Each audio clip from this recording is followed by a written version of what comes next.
Öz hayatımı aktan ağma yazmışam. Sen olan yerine garet eləmişəm.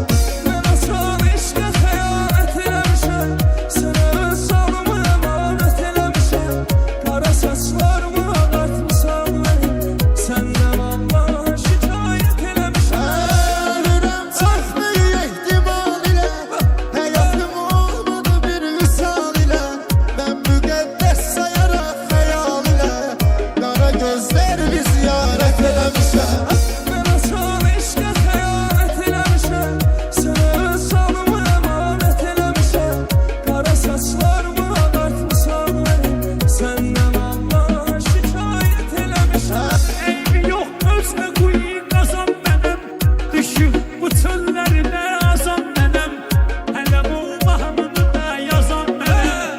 Özü baxdında rəvayət eləmişəm. Ben açan eşqə xəyanət eləmişəm. Sənə öz canımı əmanət eləmişəm.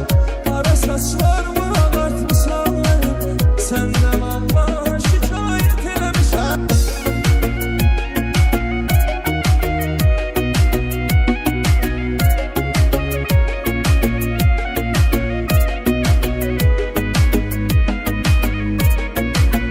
Ne bilirdim ki ben bu hissiyatı.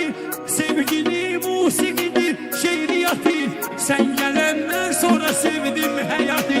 Sen gidenden sonra